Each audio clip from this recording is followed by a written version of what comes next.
आप सभी लोग। तो स्वागत है आप सभी का PW नर्सिंग कॉलेज प्रेप के इस खूबसूरत से बैच में। सो यार, दिस इज मी हिमानी। तो बेटा, आज हम एक ऐसा सब्जेक्ट स्टार्ट करने वाले हैं जो आपके सेकेंड ईयर में आता है, जिसको आप सेकेंड ईयर में पढ़ते हैं, जिसको हम क्या बोलते हैं, MSN भी बोलते हैं किसी किसी कॉलेज में इसको। और इसका जो सब्जेक्ट का नाम है वो है आपका अडल्ट हेल्थ नर्सिंग, ठीक है। बट आप कंफ्यूज नहीं होंगे, MSN नाम से भी दोनों नाम इसके सेम ही है और आपको सेम मटेरियल ही मिलेगा। MSN में वही सिस्टम है, अडल्ट हेल्थ नर्सिंग में भी वही सिस्टम है। इस सब्जेक्ट को हम आपके BSc नर्सिंग सेकेंड ईयर में पढ़ते हैं और एक ये बहुत मेजर सब्जेक्ट है, ठीक है। बहुत मेजर सब्जेक्ट है आपका। जो हम सिस्टम आज इसमें स्टार्ट कर रहे हैं वो आपका क्या है, कार्डियोवास्कुलर सिस्टम, ठीक है। जैसे कि कार्डियोवास्कुलर जो सिस्टम है वो आपने अपने सेकेंड ईयर में, जो आपका फर्स्ट ईयर है उसमें भी आपने इसको पढ़ा होगा एनाटमी में। तो हम थोड़ा इसकी एनाटमी पढ़ेंगे, थोड़ा ओवरव्यू लेंगे, उसके बाद हम आज की जो भी हमारा कार्डियोवास्कुलर सिस्टम में डिजीज कंडीशन आती है, असेसमेंट आता है, वो स्टार्ट करेंगे। तो आज जो इस लेक्चर में हम पढ़ने वाले हैं, ठीक है, जो आज इस लेक्चर में हम पढ़ने वाले हैं वो सबसे पहले तो आपका एनाटमी है, एनाटमी ऑफ कार्डियोवास्कुलर सिस्टम।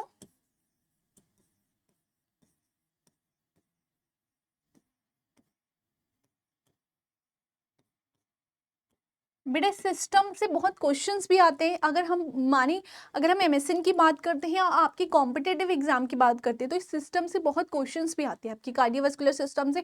जैसे अपने फर्स्ट ईयर में भी जब एग्जाम दिया होगा एनाटमी में, तो एक मेजर पार्ट होता है कार्डियोवास्कुलर सिस्टम। तो हम इसको बिल्कुल आराम से पढ़ेंगे, आपको बिल्कुल टेंशन लेने की जरूरत नहीं है। पहले हम इसका कुछ ओवरव्यू देख लेंगे, एनाटमी क्या होती है, क्योंकि आप भूल गए होंगे शायद फर्स्ट ईयर से। थोड़ा बहुत एनाटमी का हम ओवरव्यू पढ़ेंगे कि हार्ट की एनाटमी होती क्या है, उसके बाद हम आज का लेक्चर स्टार्ट करेंगे। तो हार्ट में जिसकी एनाटमी पढ़ेंगे, ठीक है, जो हम इसकी एनाटमी पढ़ेंगे इसमें हम देखेंगे फंक्शंस ऑफ हार्ट क्या होता है। फंक्शंस ऑफ हार्ट पढ़ेंगे एनाटमी के बाद। उसके बाद हम देखेंगे नर्सिंग असेसमेंट। क्या नर्सिंग असेसमेंट रहता है जब कोई कार्डियक पेशेंट आपके पास आता है, और कौन कौन से कार्डियक हम प्रोसीजर करते हैं। कुछ हमारे डायग्नोस्टिक प्रोसीजर होते हैं, कुछ क्या होते हैं जो हम रिलीव करने के, पेशेंट को ठीक करने के लिए वो प्रोसीजर हम करते हैं जब भी किसी पेशेंट को क्या होता है, कार्डियक प्रॉब्लम होती है, ठीक है। अब डायरेक्टली मैं तुम्हें कार्डियक डिजीज तो नहीं पढ़ा सकती ना। अगर आपके पास कोई MI का पेशेंट आया है, कोई हाइपरटेंशन का पेशेंट आया है, तो आप पहले उसका असेसमेंट तो करेंगे। तो पहले हम देखेंगे असेसमेंट कैसे करते हैं। आपके पास पेशेंट आया, आप सीधे बोल दो कि हार्ट डिजीज है आपको, नहीं। पहले पेशेंट कुछ कंप्लेन लेके आएगा, वो नर्सिंग असेसमेंट कैसे करते हैं वो हम इस लेक्चर में पढ़ेंगे आज का, ठीक है। पहले हम कुछ एनाटमी देख लेते हैं कि हार्ट की एनाटमी क्या होती है, बेसिकली कार्डियोवास्कुलर सिस्टम होता क्या है। तो सबसे पहले अगर हम एनाटमी एंड फिजियोलॉजी की बात करते हैं हमारे हार्ट की, तो हमारा हार्ट क्या है, एक हॉलो ऑर्गन है, ठीक है। अगर हम कार्डियोवास्कुलर की बात करते हैं तो कार्डियोवास्कुलर सिस्टम क्या है, कार्डियो मीन्स क्या है हार्ट, एंड वास्कुलर मीन्स क्या है वेसल्स, ठीक है। अगर हम बात करते हैं हमारे कार्डियोवास्कुलर सिस्टम की, आपने बोला मैम कार्डियोवास्कुलर सिस्टम होता क्या है,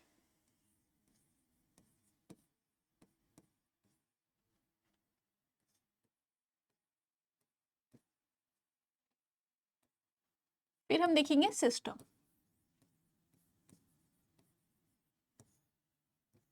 ठीक है। तो सबसे पहले अगर हम बात करते हैं कार्डियो की क्या है बेटा, तो याद रखना जब भी आप पूरे मेडिकल में, वैसे तो आपने फर्स्ट ईयर में पढ़ लिया हो कार्डियो, मतलब जब भी आप पूरे मेडिकल साइंस में कार्डियो वर्ड सुनते हैं वो डिनोट करता है मेरे हार्ट को।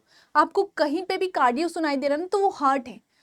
हार्ट या फिर कार्डियो बोलेंगे, दिल कोई नहीं बोलेगा। दिल नाम का, मेडिकल साइंस में दिल नाम का कोई भी वर्ड एग्जिस्ट नहीं करता। हम उसको क्या बोलते हैं, या तो हम उसको कार्डियो बोलते हैं या फिर हम उसको क्या बोलते हैं, हम हार्ट बोलते हैं, ठीक है। कार्डियो मतलब हमने क्या बोला, क्या होता है, हार्ट होता है, ठीक हो गया मैम। आपने बोला मैम ठीक है। वस्क्यूलर मतलब मैंने बोला वेसल्स होती है, ठीक हो गया। आपने बोला सिस्टम मतलब क्या है, ग्रुप ऑफ ऑर्गन, आपने बोला मैम ठीक है, समझ गए। कार्डियोवास्कुलर सिस्टम में हम क्या पढ़ने वाले हैं, ठीक है। अगर हम एनाटॉमी की बात करते हैं कार्डियोवास्कुलर सिस्टम की, एनाटॉमी मतलब होता है जब हम नॉर्मल फंक्शंस पढ़ते हैं कि हार्ट का नॉर्मल स्ट्रक्चर क्या है, हार्ट नॉर्मली कैसे वर्क करता है, हार्ट में कितने चैम्बर्स होते हैं, हार्ट में कितनी लेयर होती है। एनाटॉमी एंड फिजियोलॉजी में हम हमेशा नॉर्मल चीज़ें पढ़ते हैं, जैसे आपने फर्स्ट ईयर में भी पढ़ा होगा। बट जब हम मेडिकल सर्जिकल में पढ़ते हैं तब हम देखते हैं कि जब हार्ट में ना कोई डिजीज कंडीशन हो जाती है, जब हार्ट के ना फंक्शंस एकदम डिसफंक्शन हो जाते हैं, हार्ट जो नॉर्मल फंक्शंस कर रहा था वो फंक्शन परफॉर्म करने में एबल नहीं होता है, तो हार्ट में कोई डिजीज कंडीशन होती है, तब हार्ट में क्या होता है वो सब हम किस में पढ़ते हैं, मेडिकल सर्जिकल नर्सिंग में। यहाँ पे हम डिजीज कंडीशन पढ़ते हैं, ठीक है। पर मैं पहले नॉर्मली बता देती हूँ हार्ट का क्या है, तभी तो हम डिजीज कंडीशन पढ़ पाएंगे। आपको नॉर्मल तो पता होना चाहिए ना कि हार्ट नॉर्मल कैसे काम करता है, तभी तो आपको पता चलेगा कि जब एबनॉर्मल चीजें हो रही है, एट्रियम में हो रहा है, वेंट्रिकल में हो रहा है, कैसे हो रहा है। पहले हम अब उसकी अब नॉर्मल चीजें तो समझे। तो हमने बोला मैम कि कार्डियो मतलब हार्ट है, आपने बोला मैम कार्डियो मतलब हार्ट है, मतलब हम हार्ट के बारे में पढ़ रहे। एंड वेसल्स मतलब वस्कुलर है, वेसल्स के बारे में पढ़ रहे। तो हमने बोला हमारे जो बॉडी है उसमें दो वेसल्स होती हैं, जिसको हम क्या बोलते हैं, आर्टरी और वेन्स, जिसको हम क्या बोल रहे हैं, जिसको हम क्या बोल रहे हैं, एक होती है हमारी आर्टरीज, आपने बोला मैम कुछ होती है हमारी आर्टरीज, कुछ होती है हमारी वेन, कुछ होती है हमारी आर्टरी, कुछ होती है हमारी वेन, ठीक है। ये हमारी क्या होती है, वेसल्स होती है।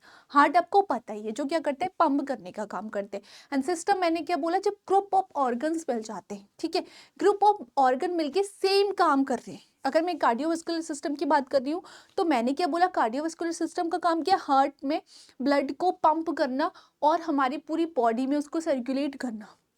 तो ये दोनों ऑर्गन मिलके सेम काम कर रहे हैं। वेसल्स का काम क्या है, ब्लड को लेके जाना और ब्लड को लेके आना हार्ट तक, और हार्ट का काम क्या है, ब्लड को पंप करना, इस तरीके से, ठीक है। अगर हम हार्ट की नॉर्मल एनाटॉमी की बात करते हैं तो हार्ट क्या है, हमारा एक हॉलो मस्क्यूलर ऑर्गन है। आप बोलेंगे हॉलो मस्क्यूलर ऑर्गन मतलब क्या होता है मैम। अगर मैं बात करूं हार्ट की, तो हार्ट को हमने क्या बोला, हार्ट क्या है हमारा एक हॉलो मस्क्यूलर ऑर्गन है। क्या है, मस्क्यूलर ऑर्गन। हॉलो मतलब क्या होता है, एम्प्टी स्पेस, ठीक है। हॉलो मतलब क्या होगा आपका, एम्प्टी स्पेस। कोई भी एम्प्टी स्पेस उसको हम क्या बोलते हैं, हॉलो, क्योंकि हार्ट अंदर से क्या है, खाली है, तभी तो उसके अंदर ब्लड जा रहा है ना। तो हार्ट के एक हॉलो है, और मस्क्यूलर मतलब जिसके अंदर मसल्स ही मसल्स है, उसके अंदर कोई बोन नहीं है। तो हार्ट हमारा कैसा ऑर्गन है, मस्क्यूलर ऑर्गन है, तभी तो वो कॉन्ट्रैक्शन कर रहा है, तभी तो वो पंप कर रहा है, क्योंकि पंप करने के लिए हमें इस मसल्स की जरूरत है ना।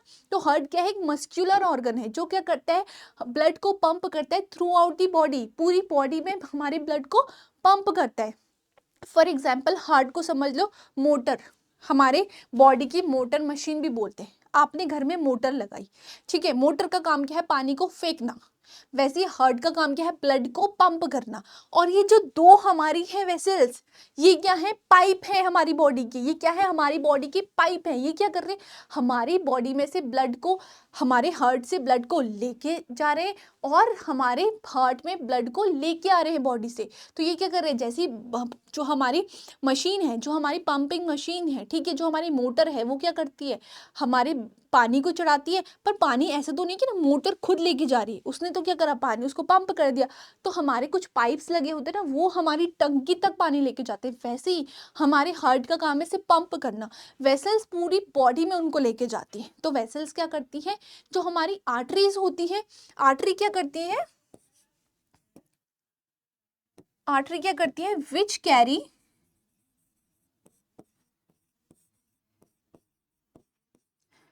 कैरी ब्लड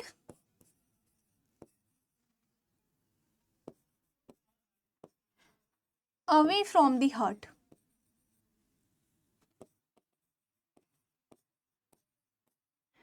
जो क्या कर रही है, हार्ट, ब्लड को हार्ट से दूर लेके जा रही है, ठीक है, हमारे हार्ट से ब्लड को दूर लेके जा रही है, बॉडी तक लेके जा रही है, उसको हम क्या बोलते हैं, आर्टरीज बोलते हैं। एंड वेन्स क्या करती है, विच कैरी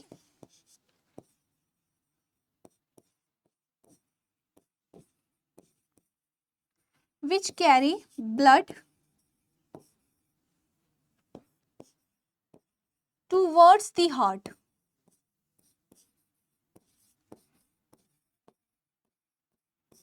हमने क्या बोला मैम, जो हमने क्या बोला मैम, फिर से समझेंगे मैम, आपने क्या बोला, आर्टरी हमारी बॉडी की वो वेसल्स हैं जो हार्ट से ब्लड को दूर लेके जा रही। अब दूर कहाँ लेके जा रही, हमारी बॉडी में लेके जा रही। बट हमने क्या बोला, वेन्स हमारी बॉडी की वो वेसल्स हैं जो बॉडी से ब्लड को लेके आ रही, कहाँ पे, हमारे हार्ट में। समझ में आ गया। तो हमारी बॉडी में दो वेसल्स होती है, वेन और आर्टरीज, वेन और आर्टरीज। अब हार्ट और वेसल्स का काम पता चल गया। इससे हमारा क्या बनता है, कार्डियोवास्कुलर सिस्टम। हार्ट ने क्या करा, पंप करा, वेसल्स ने क्या करा, ब्लड को लेके गई। इसने हमारा पूरा क्या बना दिया, कार्डियोवास्कुलर सिस्टम। यहाँ तक क्लियर हो गया। आगे हम देखते हैं कैसे लेके जा रही है। मानो फॉर एग्जाम्पल, ठीक है, फॉर एग्जाम्पल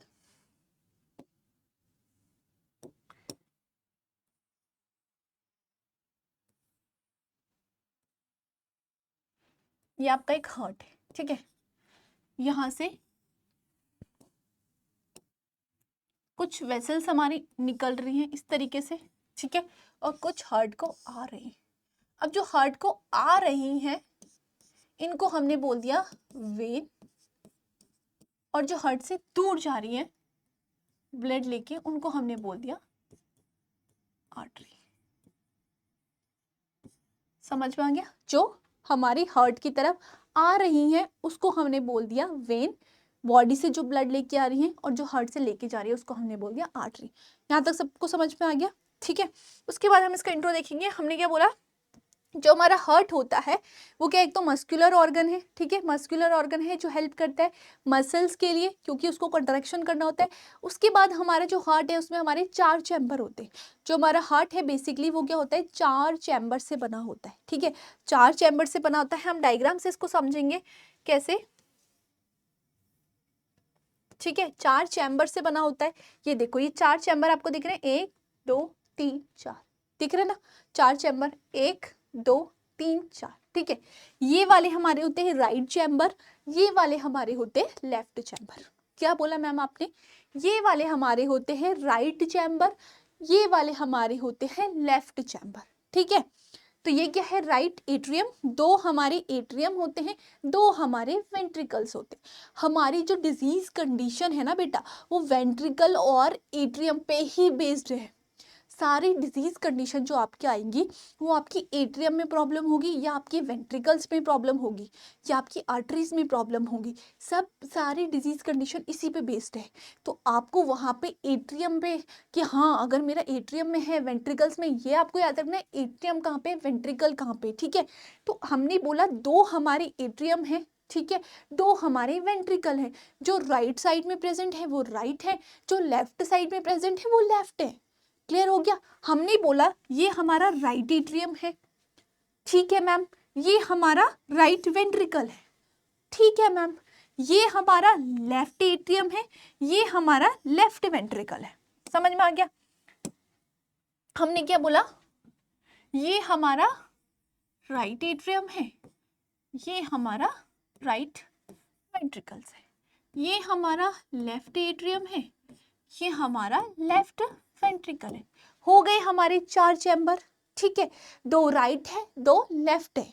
अब इसको कैसे समझेंगे, जो राइट साइड के वो हमेशा डीऑक्सीजनेटेड ब्लड कैरी करते हैं, उनमें हमेशा डीऑक्सीजनेटेड ब्लड रहता है। अब आप बोलेंगे मैम ये डीऑक्सीजनेटेड ब्लड क्या है, ठीक है, डीऑक्सीजनेटेड मतलब जिसमें ऑक्सीजन का अमाउंट कम है, ठीक है, जिसमें ऑक्सीजन का अमाउंट कम है in comparison to carbon dioxide. उसमें कार्बन डाइऑक्साइड का अमाउंट ज़्यादा है, ऑक्सीजन का अमाउंट कम है। तो हमेशा याद करना, आपको रटने की ज़रूरत ही नहीं है। जो राइट साइड के हैं आपके, ये हमेशा कौन सा ब्लड कैरी करते हैं, आपका डीऑक्सीजनेटेड।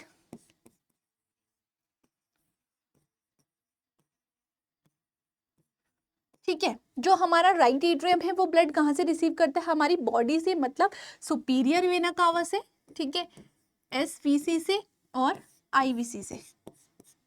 बेटा ये आपने डिटेल में एनाटॉमी में पढ़ा है, तो मैं इतना डिटेल आपको नहीं बताऊंगी, जस्ट ओवरव्यू दूंगी, ठीक है। डिटेल क्योंकि आप फर्स्ट ईयर में पढ़ के आ गए हैं, हम यहाँ पे सिर्फ डिजीज कंडीशन पढ़ेंगे। मैं बस आपको ओवरव्यू दे रही हूँ कि स्टार्ट करने से पहले आपको हार्ट के बारे में कुछ तो बताओ, ठीक है। तो हमने क्या बोला मैम, हार्ट का काम क्या है, ब्लड को पंप करना। हार्ट में 4 चैम्बर होते हैं, 2 राइट होते हैं, 2 लेफ्ट होते हैं। जो हमारे राइट साइड है वो हमेशा डीऑक्सीजनेटेड ब्लड कैरी करते हैं, और जो लेफ्ट साइड है उनमें हमेशा कौन सा होता है, ऑक्सीजनेटेड ब्लड, ठीक है। इसमें कौन सा ब्लड होता है हमारा, ऑक्सीजनेटेड ब्लड। आप बोलेंगे मैम ऑक्सीजनेटेड ब्लड का मतलब क्या है, जिसमें ऑक्सीजन का अमाउंट ज्यादा है, जिसमें O2 का अमाउंट क्या है, ज्यादा है। यहाँ पे O2 का अमाउंट क्या है मैम, कम है, ठीक है, जो प्योर ब्लड नहीं है। तो हमने बोला राइट एट्रियम में ब्लड आ रहा है superior vena cava, inferior vena cava से कहाँ से लेके आ रही है, ब्लड से, क्योंकि वेन क्या करती है, हमेशा बॉडी से ब्लड लेके हार्ट में छोड़ देती है, ठीक है। फिर राइट एट्रियम से ब्लड आता है राइट वेंट्रिकल में, यहाँ से ब्लड आता है हमारा राइट वेंट्रिकल में। राइट वेंट्रिकल से एक पल्मोनरी आर्टरी निकलती है, पल्मोनरी आर्टरी से ब्लड जाता है हमारे लंग्स में, लंग्स में गैसेस का एक्सचेंज होता है, वहाँ से हमारा ब्लड आ जाता है लेफ्ट एट्रियम में पल्मोनरी वेन के थ्रू। उसके बाद हमारा ब्लड चल जाता है लेफ्ट वेंट्रिकल में। समझ में आ गया। अब ये तो थी चैम्बर की बात। अब हमारे ब्लड में कुछ वॉल्व भी प्रेजेंट होते हैं। वॉल्व मतलब क्या है, दरवाजे। वॉल क्या काम करते हैं, गेट की तरह काम करते हैं। किसकी तरह काम करते हैं, गेट की तरह काम करते हैं। जैसे हमारे घर में गेट होता है, ठीक है। फॉर एग्जाम्पल आप मेट्रो में तो आप हमेशा गए होंगे, या फिर आप किसी मॉल में गए होंगे ना, हम चलते हैं तो वो खुल जाता है और हम अंदर पहुंचते तो वो बंद हो जाता है। लाइक ऐसे ही हमारे हार्ट में क्या होते हैं, कुछ वॉल्व होते हैं, ठीक है, कुछ वॉल्व हमारे हार्ट में प्रेजेंट होते हैं।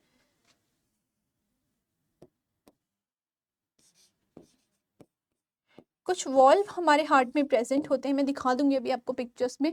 वॉल्व का काम क्या होता है, ऐसे गेटवे काम करते हैं। जैसे ही ब्लड आता है वो खुल जाते हैं, जैसे ही ब्लड चाला पूरा फिल हो जाता है वो बंद हो जाते हैं, ठीक है।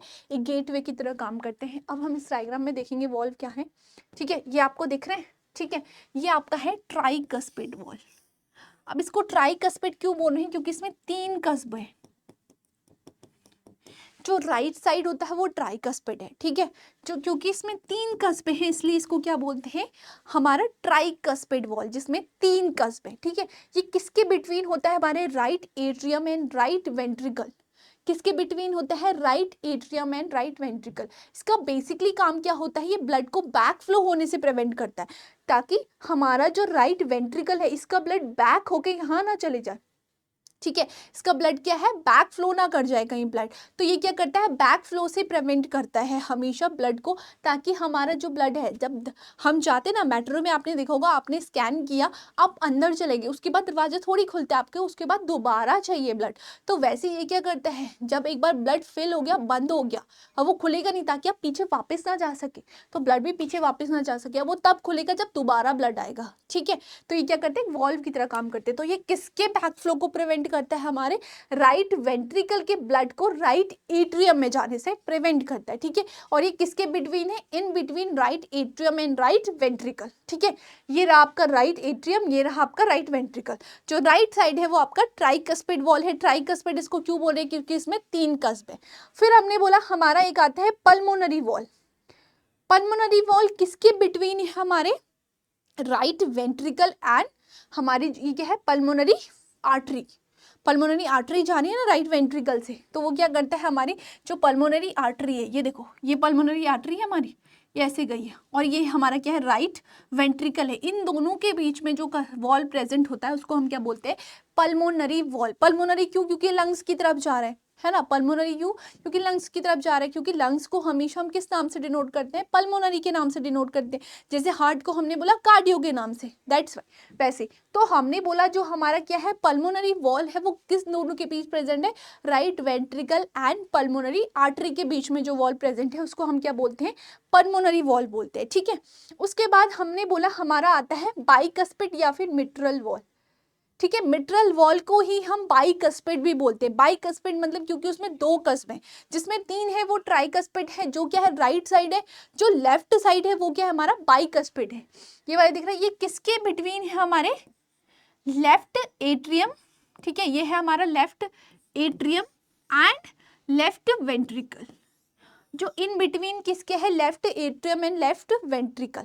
फिर हमारा फोर्थ आता है जिसको हम एयोटिक वॉल बोलते हैं, ये दिख रहा है, ये गया है एयोटिक वॉल। ये किसके बीच में, हमारा अयोटा, ठीक है, अयोटा एंड हमारे लेफ्ट वेंट्रिकल के बीच में जो वॉल्व होता है उसको हम क्या बोलते हैं, अयोटिक वॉल बोलते हैं। बिकॉज ये आपका अयोटा है जो क्या करता है, पूरे बॉडी में ब्लड को सर्कुलेट करता है। तो यहाँ से ये है हमारा अयोटिक वॉल, ये किसके बीच में, क्योंकि ये लेफ्ट वेंट्रिकल है, लेफ्ट वेंट्रिकल से ब्लड कहाँ जा रहा है, एयोटा में जा रहा है। तो इन दोनों के बीच में ये जो वॉल्व है उसको हम क्या बोल रहे हैं, एयोटिक वॉल्व बोल रहे हैं। समझ में आ गया। तो हमारी हार्ट है उसमें 4 वॉल्व होते हैं और 4 ही चैम्बर होते हैं, ठीक है। 4 वॉल्व कौन से, ट्राइकस्पिड है, आपका बाइकस्पिड है, दूसरा आपका पल्मोनरी वॉल है और एयोटिक वॉल है। क्लियर हो गया, यहाँ तक समझ में आ गया। उसके बाद हम देखते हैं हार्ट की लोकेशन क्या होती है। बेसिकली हार्ट हमारा लोकेटेड कहाँ पे होता है, तो इस पिक्चर में हम समझेंगे हार्ट हमारा कहाँ पे लोकेटेड होता है। ये देखो, ये हमारी ह्यूमन बॉडी है। अब आपको पता लग रहा होगा कि हार्ट हमारा कहाँ पे लोकेटेड है। इस तरीके से हम क्या बोलते हैं, बीइंग अ मेडिको आपको यही नहीं बोलना है कि आपका हार्ट लेफ्ट साइड है। हार्ट लेफ्ट साइड नहीं होता, हार्ट हमारा बीच में होता है, इन बिटवीन, मीडियन में होता है। ये देखो, बीच में होता है हमारा हार्ट, इस तरीके से, ठीक है, ये हमारा हार्ट होता है। तो हार्ट क्या है, हमारा बीच में है, बट वो ज्यादा कहाँ किस साइड होता है, लेफ्ट साइड होता है। इसीलिए हम उसको क्या बोल देते हैं कि हार्ट क्या हमारा लेफ्ट साइड है। ये देखो, हार्ट क्योंकि ज्यादा लेफ्ट साइड है, ठीक है, कहाँ पे है, बिटवीन द लंग्स, लंग्स के बीच में है। और कौन सी कैविटी में है, थोरैसिक कैविटी में। ये जो कैविटी होती है इसको हम क्या बोलते हैं, थोरैसिक कैविटी।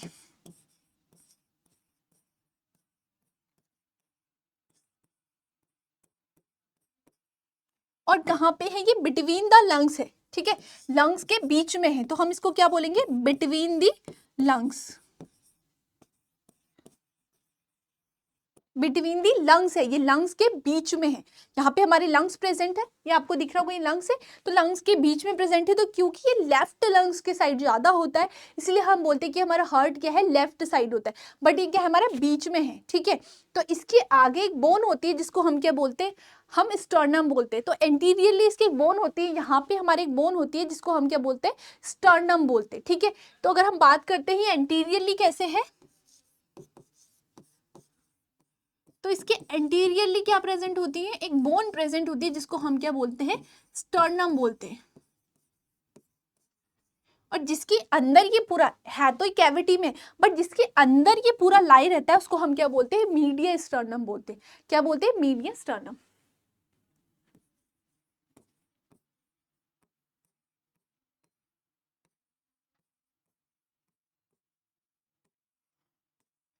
कैविटी अगर आपको पूछते हैं तो आपको बोलना है थोरैसिक, अगर इंटीरियरली पूछते हैं तो आपको बोलना है स्टर्नम बोन होती है, बिटवीन दी लंग्स होता है। अगर हम इसकी पोस्टीरियरली बोलते हैं तो पीछे भी इसके एक बोन होती है जिसको हम वर्टिब्रा बोलते हैं, ठीक है। अगर हम इसकी पोस्टीरियर की बात करते हैं तो पोस्टीरियर भी इसकी एक बोन होती है जिसको हम क्या बोलते हैं, वर्टिब्रे। आपको पता ना, हमारे पीछे यहाँ पे एक बोन होती है जिसको हम क्या बोलते हैं, वर्टिब्रे बोलते हैं। तो हमने क्या बोला, हार्ट की लोकेशन क्या है, बिटवीन द लंग्स, लंग्स के बीच में है। जिस कैविटी में है उसको हम थोरैसिक कैविटी बोलते हैं, जहाँ पे वो प्रेजेंट होता है उसको हम मीडियस स्टर्नम बोलते हैं। उसके इंटीरियर एक बोन होती है जिसको हम स्टर्नम बोलते हैं। पीछे भी उसके एक बोन होती है जिसको हम वर्टिब्रा बोलते हैं, ठीक है। क्योंकि लेफ्ट साइड ज्यादा होता है इसको हम बोल देते हैं कि हमारा हार्ट लेफ्ट साइड है, बट ये कहाँ पे होता है, मीडियम, बीच में होता है, ठीक है, मीडियम में होता है। राइट साइड भी होता है हार्ट, हार्ट लेफ्ट साइड नहीं होता है, राइट साइड भी होता है और लेफ्ट साइड भी होता है। बिकॉज ये ज्यादा हमारे लेफ्ट लंग की तरफ होता है, इसीलिए हम इसको क्या बोलते हैं, हमारा हार्ट कहाँ पे है, लेफ्ट साइड है, ठीक है। तो हार्ट की लोकेशन हमें पता चल गई, हार्ट की चैम्बर्स हमें पता चल गई, हार्ट की वॉल। अब हार्ट की कुछ लेयर्स भी होती है, हमारे हार्ट है उसमें कुछ लेयर्स भी होती है, ठीक है। हार्ट को प्रोटेक्ट करने के लिए कुछ लेयर्स भी होती है। वो कौन कौन सी लेयर्स होती है, ठीक है। अगर हम बात करते हैं हार्ट के लेयर की, तो मैं एक डायग्राम ही बना देती हूँ यहाँ पे, ठीक है।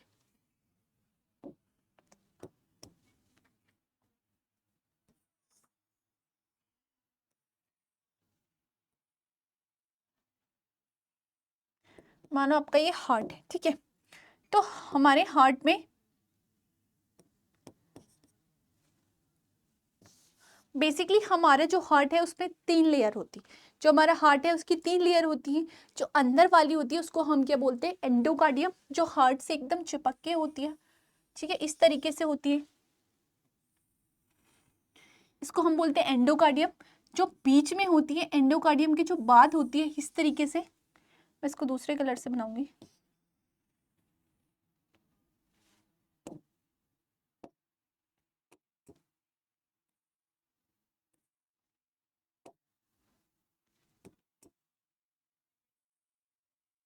जो हार्ट के अंदर है उसको हमने क्या बोला, एंडोकार्डियम, ठीक है। जो मिड में है हार्ट के उसको हमने बोला मायोकार्डियम। उसके बाद जो हमारी लास्ट लेयर होती है हार्ट की, ठीक है, जो हार्ट की हमारी आउटर लेयर होती है उसको हम क्या बोलते हैं, पेरिकार्डियम। तो बेसिकली हमने बोला जो हमारा हार्ट है वो कवर है या इनक्लोज्ड है किससे, 3 लेयर से, ठीक है। 3 लेयर से हमारा हार्ट इनक्लोज है, या हार्ट के हमारी 3 लेयर है। जो अंदर वाली है उसको हमने क्या बोला, जो हमारी अंदर है इनर लेयर है, जो हमारी क्या है इनर लेयर है,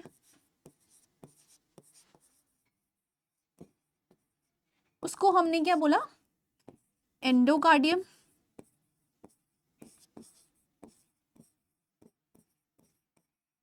उसके बाद अगर हम बात करते हैं जो हमारी मिड लेयर है, जो हमारी मिडल लेयर है,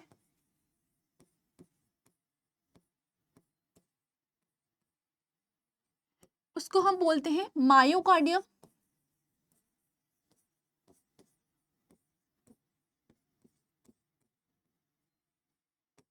मायोकार्डियम बोलते हैं। और जो हमारी सबसे बाहर की आउटर लेयर है बेटा उसको हम बोलते हैं पेरिकार्डियम।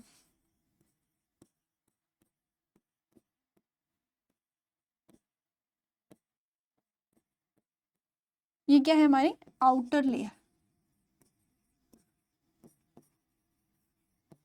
ठीक है। तो हार्ट की बेसिकली कितनी लेयर है, हमारी 3 लेयर है, ठीक है। तो हार्ट की हमें लेयर समझ में आ गई, हार्ट के हमें चैम्बर समझ में आ गए, हार्ट की हमें क्या समझ में आ गई, लोकेशन समझ में आ गई। हम जल्दी से सर्कुलेशन देख लेते हैं कि ब्लड फ्लो कैसे होता है हमारे हार्ट में, वो हम देख लेते हैं। उसके बाद हम आज का अपना नर्सिंग असेसमेंट स्टार्ट करेंगे, ठीक है। तो अगर हम बात करते हैं ब्लड फ्लो की, तो हमने क्या बोला, सबसे पहले अगर हम बात करते हैं तो हमारा सबसे पहले आता है हमारा right atrium.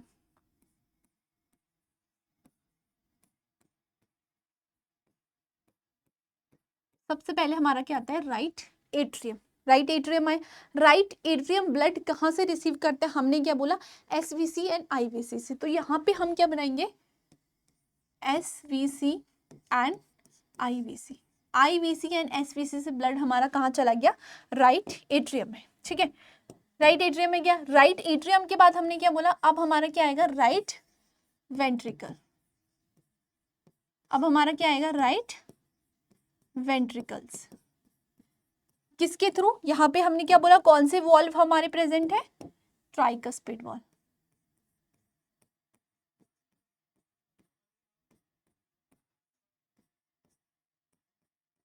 Tricuspid valve. Right ventricle से हमने बोला हमारा ब्लड कहाँ जाएगा, ठीक है। उसके बाद हमारा ब्लड कहाँ जाएगा, पल्मोनरी आर्टरी में।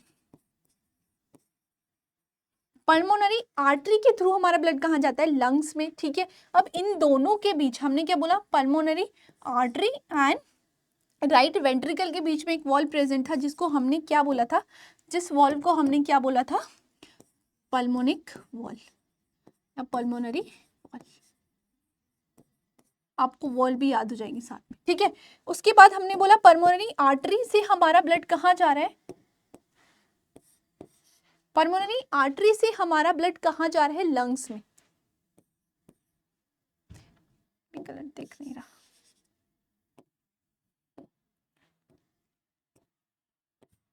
आर्टरी से हमारा ब्लड गया लंग्स में। लंग्स में हमारा क्या होता है, गैस का एक्सचेंजेस होता है।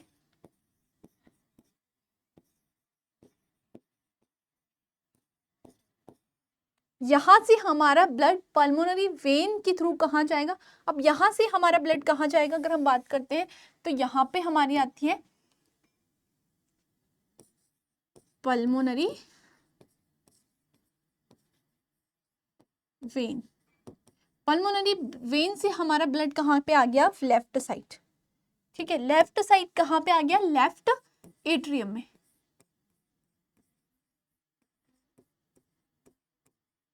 लेफ्ट एट्रियम से हमारा ब्लड कहाँ जाएगा, कौन सी वॉल्व के थ्रू, यहाँ पे कौन सा वॉल्व प्रेजेंट था हमारा, मिट्रल वॉल्व। इसको हम क्या बोलते हैं, मिट्रल वॉल्व। मिट्रल वॉल्व के थ्रू हमारा ब्लड कहाँ पे आ जाएगा बेटा, हमारा ब्लड आ जाएगा लेफ्ट वेंट्रिकल में।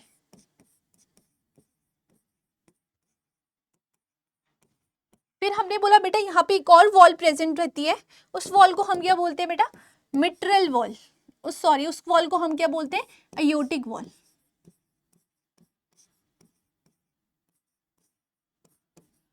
आपने बोला मैम उसके बाद हमारा ब्लड कहाँ पे चल जाता है, अयोटा में। अयोटा के थ्रू हमारा ब्लड कहाँ चल जाता है, ऑल बॉडी, सारी बॉडी में। बेटा कुछ इस तरीके से हमारी जो हार्ट है उसमें हमारी बॉडी में ब्लड का सर्कुलेशन होता है या ब्लड का फ्लो होता है। हमारी बॉडी में सबसे पहले ब्लड कहाँ पे आ रहा है, एसवीसी और आईवीसी के थ्रू। हम इस इमेज में देखेंगे, ठीक है। ये देखो, ये आपका हार्ट का स्ट्रक्चर है। हमने क्या बोला, ये सुपीरियर वेना कावा है आपका, और आपका नीचे से अगर आ रहा है तो वो क्या है आपका, इंफीरियर वेना कावा है, ठीक है। सुपीरियर है इंफीरियर वेना कावा के थ्रू हमारा ब्लड कहाँ पे आ रहा है, पूरा राइट एट्रियम में सारा ब्लड कहाँ पे आ रहा है। और बेटा याद रखना ये ब्लड कौन सा, हमारा डीऑक्सीजनेटेड ब्लड। मैंने पहले ही बताया था राइट साइड में हमेशा कौन सा ब्लड फ्लो करेगा, डीऑक्सीजनेटेड ब्लड, क्योंकि ब्लड बॉडी से आ रहा है तो वो हमेशा क्या होगा, डीऑक्सीजनेटेड होगा। बॉडी ऑक्सीजनेटेड ब्लड तो नहीं देगी, वो क्या देगी, डीऑक्सीजनेटेड ब्लड। तो हमेशा याद रखना जो बॉडी से ब्लड को लेके आ रही है वो हमेशा इम्प्योर ब्लड लाएगी, जिसको हम इम्प्योर भी बोलते हैं, जिसमें ऑक्सीजन का अमाउंट कम है। तो हमने क्या बोला कि हमारा superior vena cava and inferior vena cava के थ्रू हमारा ब्लड कहाँ पे आ रहा है, राइट एट्रियम में। ये आपका राइट एट्रियम है। राइट एट्रियम से हमारा ब्लड ट्राइकस्पिड वॉल के थ्रू कहाँ पे जा रहा है, राइट वेंट्रिकल में। राइट वेंट्रिकल में चला गया। राइट वेंट्रिकल से हमारा ब्लड पल्मोनरी वॉल्व खुल रहे हैं, पल्मोनरी आर्टरी से हमारा ब्लड लंग्स पे जा रहा है, लंग्स में हमारा क्या हो रहा है, गैस का एक्सचेंज हो रहा है।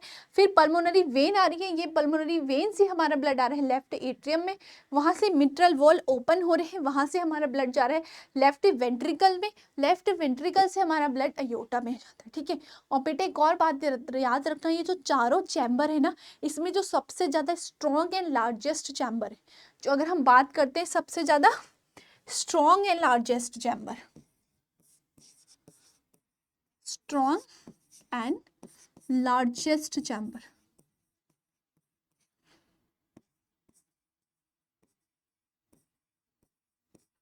of heart, वो कौन है हमारा, लेफ्ट वेंट्रिकल। लेफ्ट वेंट्रिकल क्या है, एक बहुत इंपॉर्टेंट चैम्बर है।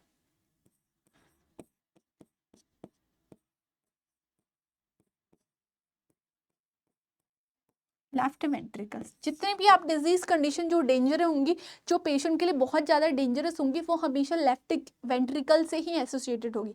एट्रियम में उतनी प्रॉब्लम नहीं होती है जितनी वेंट्रिकल में होती है, क्योंकि वेंट्रिकल को ब्लड कहाँ देना होता है, बॉडी में। एट्रियम को तो कहाँ देना है, अगर वेंट्रिकल में प्रॉब्लम हो जाएगी तो क्या ब्लड बॉडी में जा पाएगा, और ब्लड अगर बॉडी में नहीं जा पाएगा तो क्या हमारी बॉडी वर्क कर पाएगी, फंक्शंस नहीं कर पाएगी। इसलिए लेफ्ट वेंट्रिकल अगर फेल हो गया या लेफ्ट वेंट्रिकल में कोई भी प्रॉब्लम होगी, तुमने कभी भी देखा होगा, ईसीजी देखता है ना डॉक्टर, तो वो पूछता है एट्रियम की प्रॉब्लम है या वेंट्रिकल की, सबसे पहले यही देखता है। एट्रियम की होती तो वो बोलता है इतनी डेंजरस नहीं है, हम अभी ठीक कर देंगे, पर वेंट्रिकल की है तो आपको इमीडिएटली इस पर एक्शन लेना होगा, इमीडिएटली हमें इसे ठीक करना होगा। एट्रियम की है तो आपके पास थोड़ा टाइम है, हम कर सकते हैं, बट वेंट्रिकल की है तो आपको हाथों हाथ इसे ठीक करना होगा, बिकॉज एट्रियम जो वेंट्रिकल्स की प्रॉब्लम होती है वो बहुत डेंजरस होती है। तो हम अब समझ में आ गया ब्लड फ्लो कैसा होता है। तो हमने बेटा कुछ ओवरव्यू पढ़ा था, बिकॉज इसका डिटेल आपने एनाटमी में पढ़ा होगा, तो इसको डिटेल में हम नहीं पढ़ेंगे बिकॉज हमें एमएसएन पढ़ना है। तो हमने कुछ ओवरव्यू पढ़ा था कि हार्ट में कितने लोकेशन होते हैं, क्या चैम्बर होता है, कैसे ब्लड फ्लो करता है। अब हम स्टार्ट करते हैं हमारा लेक्चर जो हमें एमएसएन का पढ़ना है, ठीक है। तो बेटा अगर हम डिजीज कंडीशन पढ़ने से पहले, बेटा डिजीज कंडीशन करने से पहले हम कुछ nursing assessment and history trekking पूछ। जब भी आपके पास कोई पेशेंट आता है ना बेटा, कोई भी पेशेंट आपके पास आए तो आप सबसे पहले उसकी हिस्ट्री लेंगे। अभी आपको नहीं पता पेशेंट को क्या डिजीज़ है, आप ये नहीं बोल देंगे कि आपको हार्ट अटैक आया है, आपका हार्ट फेल हो गया, नहीं, आपको पहले पूरी हिस्ट्री लेनी होगी। आपको फर्स्ट ईयर में हिस्ट्री फंडामेंटल जब आपने पढ़ा होगा, आपको हिस्ट्री ट्रेकिंग ही सिखाया होगा कि कोई भी पेशेंट आया उसकी हिस्ट्री लो। तो यहाँ पे हम बताएंगे कि अगर आपके पास कोई कार्डियक पेशेंट आया है, उससे आपको क्या क्या क्वेश्चन पूछना है, उसकी आपको क्या हिस्ट्री लेनी है, वो सबसे पहले हम जानेंगे। कोई भी डिजीज कंडीशन से पहले हम हिस्ट्री जानेंगे ना। मैं तुम्हें अभी हाइपरटेंशन पढ़ा दूँ, मैं तुम्हें मायोकार्डियल इन्फेक्शन पढ़ा दूँ, पर आपको हिस्ट्री तो पता होनी चाहिए कि आपको कैसे पता लगेगा कि कौन सा पेन हो रहा है, तो हम बोलेंगे कि पेशेंट को ये जांच करवानी है, क्या डायग्नोस्टिक टूल होते हैं, वो सब पहले हम डिस्कस करेंगे। उसके बाद हम वन बाय वन क्या करेंगे, अपने डिजीज कंडीशन को पढ़ेंगे, ठीक है। तो सबसे पहले अगर आपके पास कोई पेशेंट आ रहा है, आप हॉस्पिटल पे पोस्टेड है, आपके पास कोई भी पेशेंट आया, कोई भी कंप्लेन लेके आए, तो आपने सबसे पहले उसका नर्सिंग असेसमेंट करना है। जो सबसे पहला रूल है हमारा वो असेसमेंट ही है। बिना असेसमेंट के हम कुछ नहीं कर सकते, बिना असेसमेंट के हमें कुछ नहीं करना है। असेसमेंट बहुत ज़रूरी है, ठीक है, नर्सिंग असेसमेंट बहुत ज़रूरी है। और वो नर्सिंग असेसमेंट में हमें क्या करना है, सबसे पहले हमें पेशेंट के जो सिम्टम्स है उनको इन्वेस्टिगेशन करना है। दूसरा हमारा एक चेस्ट पेन का होता है वो करना है, और हमें क्या करना है, हिस्ट्री एंड रिस्क असेसमेंट करना है। अब पेशेंट आया, हमने सिस्टम का क्या, हमने पेशेंट ने मुझे बोला चेस्ट पेन हो रहा है, तो हमने उसका कैरेक्टरिस्टिक्स देखना है कि पेशेंट का पेन कैसा है, क्या करेक्टर है उसका, क्या उसकी फ्रीक्वेंसी है, क्या उसका ड्यूरेशन है। तो हमने यहाँ पे सब देखा है कि पेशेंट की फ्रीक्वेंसी क्या है एंड उसका ड्यूरेशन क्या है। यहाँ पे हमने क्या देखा, पेशेंट के जो पेन है उसका पैटर्न कैसा है, किस पैटर्न में वो आ रहा है। पेशेंट को हमने पूछना है ग्रेजुअली आना है, आपको ऑनसेट आ रहा है, किस पैटर्न में आ रहा है, कि आपको आ रहा है फिर रुक जा रहा है, या आपको वो रह रहा ही है, कि आपको लंबे टाइम तक वो रह रहा है, कि आपको 1 घंटे आया फिर रुक गया, या फिर आपको 5 मिनट के लिए आया रुक गया, आपको 1 मिनट के लिए आया फिर रुक गया, फिर आपको 2 मिनट के लिए आया फिर रुक गया, कैसा पेन आपको आया। तो ये हमने पूछना है, उसका करेक्टर कैसा था, पेशेंट से पूछना है।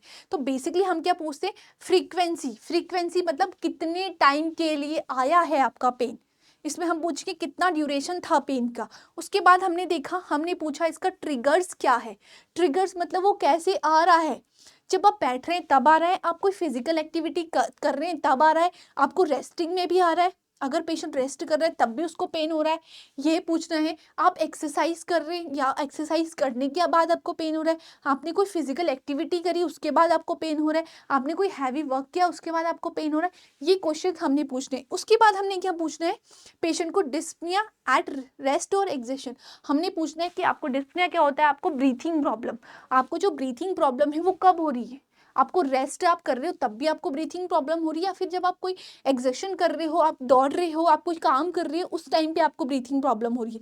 ये क्वेश्चन हमने पेशेंट से पूछना है, ठीक है। उसके बाद हमने पेशेंट से पूछना है एडीमा, आपको कोई एडीमा तो नहीं। एडीमा हम क्यों पूछते हैं, बेसिकली पेशेंट के हार्ट फेलियर के लिए। अगर पेशेंट का राइट साइड हार्ट फेलियर है तो पेशेंट के क्या कर रहे हैं, जो बॉडी में ब्लड आ रहा है वो आगे नहीं जा पा रहा है, क्योंकि पेशेंट का राइट साइड तो फेलियर है, तो ब्लड तो नहीं जा पा रहा है, तो ब्लड कहाँ पे जो फ्लूइड है वो इकट्ठा हो रहा है, हमारी बॉडी में ही हो रहा है। तो बॉडी में पेशेंट को क्या हो जाता है, एडीमा हो जाता है। तो उससे हम आइडिया लगा सकते हैं कि पेशेंट को क्या हो रहा है, राइट साइड हार्ट फेलियर तो नहीं हो रहा है। तो हमने पेशेंट को एडीमा का पूछना है, टाइमिंग एंड सिवियरिटी पूछनी है, फिर किस टाइम से है और इतनी सिवियरिटी क्या है, जो उसका सिवियरिटी क्या है, कितना वीक से है वो, उसकी सिवियरिटी हमने पूछना और टाइमिंग पूछनी है पेशेंट को। उसके बाद हमारे क्या, फटीग एक्टिविटी टॉलरेंस, क्या आप थक जाते हैं क्या जल्दी जल्दी, कोई पर्सन होता है ना, थोड़ा सा काम किया थक गया, तो आपको पूछना और आपकी टॉलरेंस पावर कितनी है, कितने के बाद आप थक जाते हैं, कितने के बाद आपको ब्रीथिंग प्रॉब्लम होने लग जाती है। ऐसे नहीं कि आप 4 सीढ़ी चढ़े और आप थक गए, आप एक्सट्रीम लेवल का थक गए।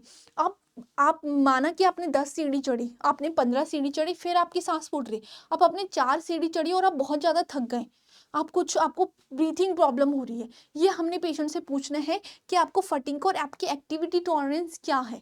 ये सारे क्वेश्चन हमने किस में पूछने, जो हमारे सिम्टम्स है उनको इन्वेस्टिगेशन करना। पेशेंट तुम्हारे पास आया, उसने बोला कि मुझे चेस्ट पेन हो रहा है, तो आप पूछेंगे ना कि चेस्ट पेन कैसा हो रहा है, आपको क्या पैटर्न है उसका, क्या आने के पैटर्न क्या है, कि आपको एकदम से आ रहा है, आपकी उसके रिदम क्या है ना, आपको एकदम से आता है, एकदम ऑनसेट आता है, कि आपको धीरे धीरे धीरे करके फिर बढ़ रहा है, पहले कम आ रहा है फिर कम कम कम से ज़्यादा आ रहा है, या आपने उसको पूछना है, ठीक है। उसके बाद हमने क्या करना, हमारा एक, इसको आप ऐसे याद कर सकते हैं, स्कॉट रेट से याद कर सकते हैं, ये चेस्ट पेन के लिए होता है।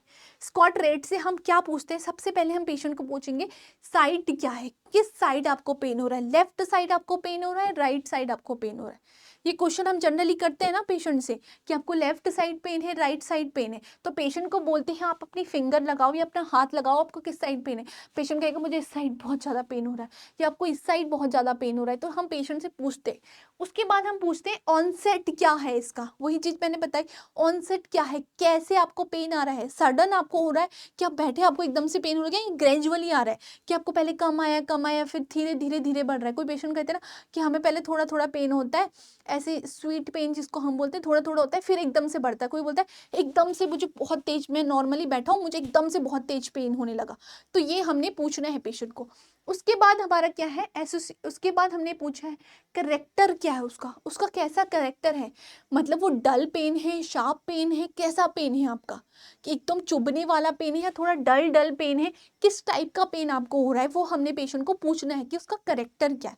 फिर हमने पेशेंट को पूछना है रेडिएशन, कि वो रेडिएट पेन हो रहा है या एक ही जगह पे हो रहा है, कि वो हमारे आर्म्स पे, हमारे शोल्डर पे, हमारी नेक पे आपका रेडिएट होता है पेन, या आपका पेन एक ही जगह पे रहता है। ये क्वेश्चन हमने पूछने हैं पेशेंट से। अगर पेशेंट बोलेगा नहीं नहीं सिर्फ लेफ्ट साइड में एक ही जगह हो रहा है, तो हम इन्वेस्टिगेशन करेंगे। पेशेंट अगर बोलेगा कि नहीं नहीं मेरा पेन रेडिएट हो रहा है, उस अकॉर्डिंग हम देखेंगे कि पेशेंट को कौन सी डिजीज हो। ठीक है, उसके बाद हमने देखा एसोसिएट सिम्टम पूछना है, उसके साथ आपको कोई और सिम्टम्स तो नहीं आ रहे। फिर आपने पूछना है टाइमिंग क्या है, कि आपको वीक्स में होता है या आपको एक एक घंटे में हो रहा है, या आपको 15 दिन में एक बार होता है, या आपको हर सेकंड में हो रहा है, या हर मिनट में हो रहा है, या 5 मिनट में हो रहा है, या आपको एक हफ्ता हुआ था फिर आपको स्टार्ट हुआ, या आपको 1 महीने पहले हुआ था या अब हुआ। तो हमने टाइमिंग पूछ ली है, उस अकॉर्डिंग हम देखेंगे पेशेंट को क्या प्रॉब्लम हो रही है, कि सीवियर प्रॉब्लम है कि थोड़ा कम है। उसके बाद हमने क्या देखा एग्जर्वेशन, हमने क्या बोला एग्जर्वेशन मतलब आप कोई एक्टिविटी कर रहे हैं तब आपको पेन हो रहा है, या आप रेस्ट में है तभी आपको पेन हो रहा है, कि पेशेंट रेस्ट कर रहा है तब भी उसको हार्ट प्रॉब्लम हो रही है, या फिर आप कोई एक्टिविटी करके आ रहे हैं, आप बहुत रन करके आ रहे हैं, आपने जिम किया उसके बाद आपको पेन हो रहा है, ये आपने पूछना है। उसके बाद हमने पूछना है रिलीविंग फैक्टर क्या है आपका। रिलीविंग फैक्टर मतलब कि आप कोई मेडिसिन खा रहे हैं ठीक हो जा रहा है, आप एक्टिविटी करी फिर आपको पेन हुआ, आप सो गए तो ठीक हो गया, आपने कोई मेडिसिन ली जैसे नाइट्रोग्लिसरीन लेता है ना पेशेंट, तो उससे पेशेंट को ना ठीक हो जाता है। आप डिजीज कंडीशन जब आगे पढ़ोगे, कोई एंजाइना का पेशेंट हो तो उसको पेन होता है, वो नाइट्रोग्लिसरीन खाता है फिर उसका पेन ठीक हो जाता है। या आप खड़े, जब आप एक्टिविटी कर रहे थे खड़े थे, जैसे मैं पढ़ा रही हूँ, मैं बोलूँगी कि डॉक्टर जब मैं पढ़ा रही थी तो मेरे को पेन हो रहा था, बट जब मैंने रेस्ट किया तो मेरा पेन सबसाइड हो गया। तो ये हमने पूछना है। उसके बाद हमने पूछना है सिवियरिटी क्या है, हमने एक चार्ट स्केल दिखानी है उनको, तो पेन की सिवियरिटी पूछनी है, कि पॉइंट एक स्केल होती है ना पेन स्केल, उसमें पूछना है कि 4 पॉइंट पे है, 5 पे है, 6 पे है, 10 पे, उसी अकॉर्डिंग हमें सिवियरिटी पता चलेगी। अगर 5 पे है, 1 पे है, 2 पे, तो मतलब थोड़ा थोड़ा है, मीडियम है, सीवियर है। अगर 10 पे है तो सीवियर पेशेंट को पेन हो रहा है। ठीक है, ये वाला हमने पूछना है पेशेंट को कि आपका पेन कितना है। ठीक है, यहाँ तक समझ में आ गया। फिर हमने अब पेशेंट से हिस्ट्री लेनी है। सबसे पहले हम उसकी personal and family cardiac history, हम उसको पूछेंगे कि आपको पहले कोई कार्डियक की प्रॉब्लम तो नहीं हुई थी, पहले आपका कोई ऐसा ट्रीटमेंट तो नहीं हुआ कार्डियक से रिलेटेड, कि आपका कोई पहले सर्जरी तो नहीं हुई, या फिर आपने डॉक्टर को दिखाया हो जब आपको पहले पेन हुआ होगा। क्योंकि पेशेंट क्या हो गए थे, छुपा देते ना कि नहीं नहीं हम तो पहली बार आ रहे हैं डॉक्टर साहब, इससे पहले नहीं दिखाया। तो हमने डॉक्टर से उससे पेशेंट से पूछ लेना कि आपने कभी पहले ट्रीटमेंट लिया है इसका, बचपन में आपको कैसी प्रॉब्लम हुई थी।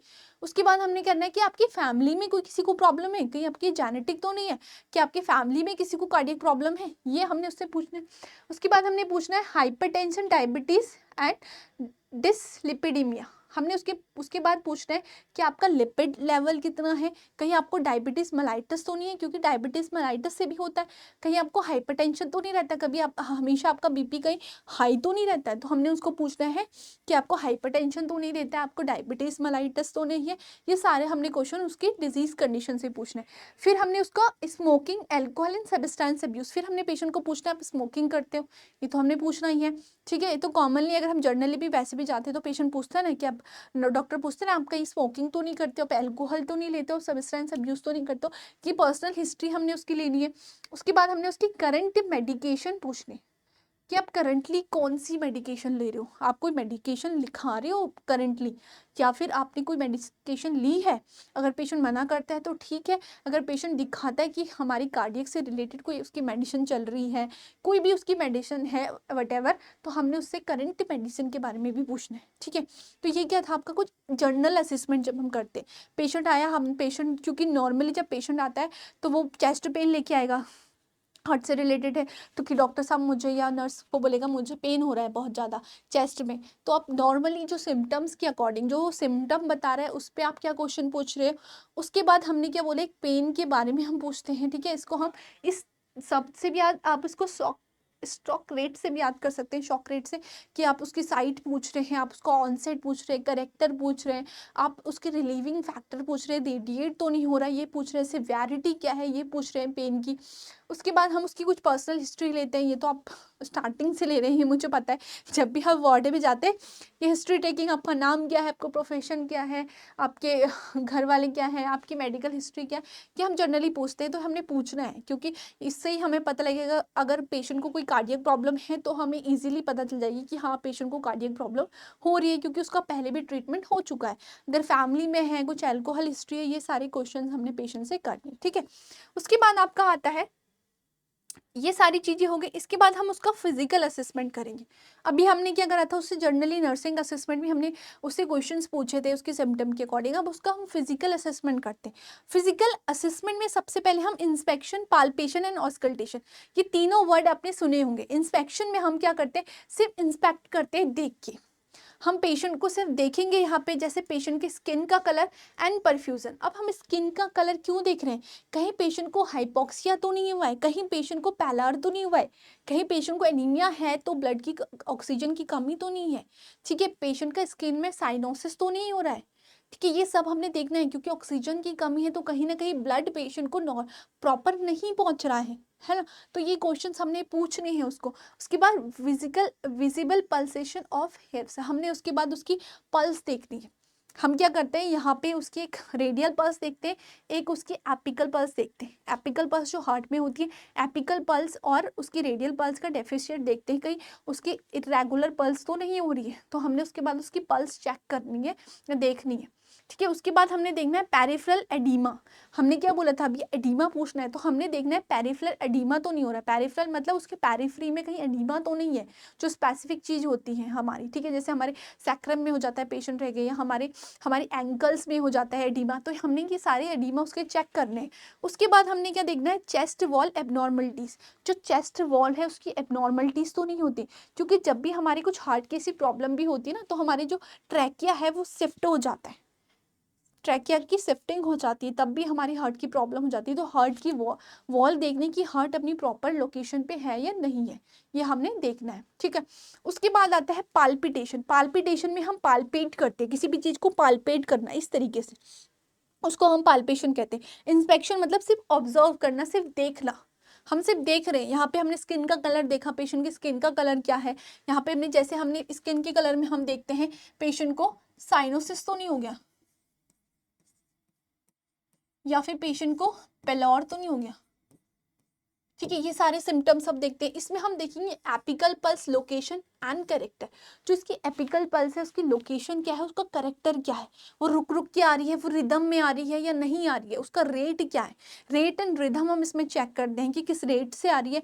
ट्रैकीकार्डिया तो नहीं हो रहा है, ब्रेडीकार्डिया तो नहीं हो रहा है पेशेंट को, ये हमने देखना है। ट्रैकीकार्डिया है तो बेसिकली उसके हार्ट से रिलेटेड प्रॉब्लम है पेशेंट को, ये हमने देखना है। दूसरा हमने क्या देखना है, उसकी रिदम क्या है, वो रिदम में आ रही है या रिदम उसकी रेगुलर आ रही है, ठीक है। उसके बाद हम क्या देखेंगे, पेरिफेरल पल्स देखेंगे, उसकी भी रेट देखेंगे। पेरिफेरल पल्स हमने बोला एक एपिकल पल्स है, पेरिफेरल पल्स जैसे हम रेडियल पल्स देख रहे हैं उसकी, हमने रेडियल पल्स भी देखी और एपिकल भी देखी। अगर एपिकल ठीक है, अगर मेरी रेडियल है तो मतलब ब्लड का फ्लो यहाँ तक नहीं जा रहा है, मतलब बीच में कोई रुकावट हो रही है, ब्लड नहीं जा रहा है, मतलब वेंट्रिकल की कहीं ना कोई प्रॉब्लम होगी, वेंट्रिकल से ब्लड हमारा जा ही नहीं रहा है, आर्टरीज में कुछ ब्लॉकेज हो गई, आर्टरी ब्लॉक हो गई कि मेरा हार्ट यहाँ तक ब्लड नहीं पहुँच रहा, तो यहाँ की और रेट और रिदम भी मैं देखूंगी। मैंने देखा हार्ट की एकदम नॉर्मल है, हार्ट की जो एपिकल पल्स है वो नॉर्मल है, अब मैं पेरिफेरी की भी मैच करूंगी कि ब्लड यहाँ तक, अगर यहाँ की भी ठीक है तो फिर ठीक है, अगर यहाँ की रेगुलर है मेरे हाथ से, मतलब मेरी बॉडी में ब्लड नहीं पहुँच रहा है, बॉडी तक ब्लड नहीं जा रहा है, मतलब बीच में कहीं रुकावट है, मेरी आर्टरी में कहीं रुकावट हो रही है। ये क्वेश्चन सब ये देखना है। पॉइंट ऑफ मैक्सिमम इम्पल्सिस फिर हमने देखना है, थ्रिल्स और हैव्स, ठीक है, मतलब कितना वो पंप कर रही है हमारी जो आर्टरीज है, ये सब हमने किस में करना है, पेशेंट्स में पाल्पेट करना है। पाल्पेट मतलब किसी भी चीज़ को देखना, ठीक है, किसी भी चीज़ को पाल्पेट करना है, पाल्पेट होता है इंस्पेक्शन, मतलब सिर्फ आपने देखा है। उसके बाद हम ऑस्कल्टेट करते हैं। ऑस्कल्टेट हम किससे करते हैं? With the help of stethoscope. जैसे ये दिख रहा है ना आपको, with the help of stethoscope हम क्या करते हैं, जो हमारी हार्ट की साउंड है उनको सुनते हैं। जो हमारे हार्ट में कुछ एबनॉर्मल साउंड भी आती है, जब अगर मेरे हार्ट में कुछ प्रॉब्लम होती है तो हम यहाँ पे क्या करेंगे, हार्ट की कुछ साउंड सुनेंगे, ठीक है। जैसे S1 और जो हमारी S2 होती है, इसको हम नॉर्मल साउंड बोलते हैं। ये नॉर्मल साउंड होती है, जो हमारी क्या होती है, लब डब। ये क्या होती है, लब एंड डब। ये सिस्टोल एंड डायस्टोल में आती है लब एंड डब। अब एक्स्ट्रा साउंड कौन सी आती है, S3 एंड S4। अगर हमारी जो हार्ट है उसमें कोई एबनॉर्मलिटीज हुई है तो वहां पे दो साउंड और अराइज होंगी, जो क्या होती है, S3 और S4, ठीक है। एक हमारी मरमर साउंड भी होती है, जब हमें एयोटिक रिगर्जिटेशन हो जाता है उस टाइम पे हमारी मरमर साउंड भी आती है। ये क्या है, हमारी एबनॉर्मल साउंड है। अगर कोई ऐसी एबनॉर्मल साउंड हमें सुनाई दे रही है, मतलब वहाँ पे कुछ ना कुछ प्रॉब्लम है हमारे हार्ट में। तो हमने क्या बोला, उसकी लोकेशन हमने देखनी है, उसका रेडिएशन हमने देखना है, रेट एंड रिदम को इवॉल्युएट करना है कि उसके किस रेट से वो आ रही है, किस रिदम से आ रही है। क्योंकि S1 और S2 आती है, कभी क्या होता है, S1 से पहले ही S3 आ जाती है, ठीक है। S1 आने से पहले S3 आ जाती है, मतलब कोई एबनॉर्मलिटीज है। कभी कभी क्या होता है, S4 के बाद S2 के बाद सीधा सीधा S4 आ जाती है। तो ये नॉर्मली नहीं आनी चाहिए, ये हमें ऑस्कल्टेशन से ही सुनाई देती है। तो हम ऑस्कल्टेट करेंगे कि पेशेंट में कोई एबनॉर्मल साउंड तो नहीं सुनाई दे रही, क्योंकि S1 और S2 तो आती है लब एंड डब। उसके अलावा कोई दो जो हमारी रिदम है, जैसे मरमर साउंड तो नहीं आ रही, हमारी जो S3 है वो साउंड तो नहीं आ रही, S4 साउंड तो नहीं आ रही, क्योंकि ये एबनॉर्मलिटीज मतलब कुछ ना कोई वेंट्रिकुलर प्रॉब्लम हो रही है, कुछ ना कुछ एयोटिक प्रॉब्लम हो रही है, तब ये साउंड आती है, ठीक है। ये साउंड हमने सुननी है। उसके बाद हमने क्या करना है, ये हो गया, हमने असेसमेंट भी कर लिया, ऑस्कल्टेशन भी कर लिया, पाल्पेटेशन भी कर लिया। पेशेंट आया, हमने उसकी हिस्ट्री भी ले ली और उसका असेसमेंट भी कर लिया, हमने सब कुछ चेक भी कर लिया, उसकी हार्ट की साउंड भी सुन ली, ये सब हमारा हो गया। उसके बाद हम कुछ डायग्नोस्टिक इवॉल्यूएशन करते।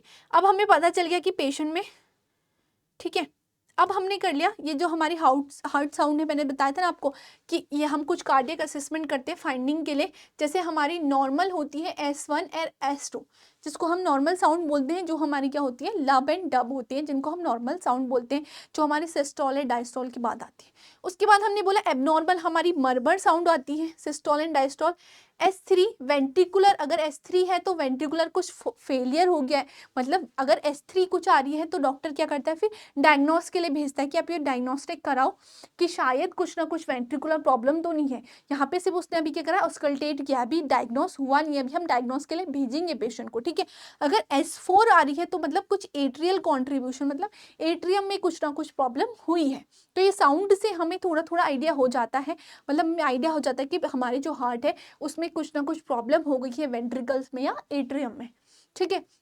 उसके बाद उसकी लोकेशन हमने देखनी होती है, टाइमिंग कि कितने टाइम के लिए वो आ रही है और कितने टाइम में वो खत्म हो जा रही है। जैसे लब और डब सुनते ना, लब आई डब आई, तो वैसे ये वाली साउंड भी हमें सुननी होती है।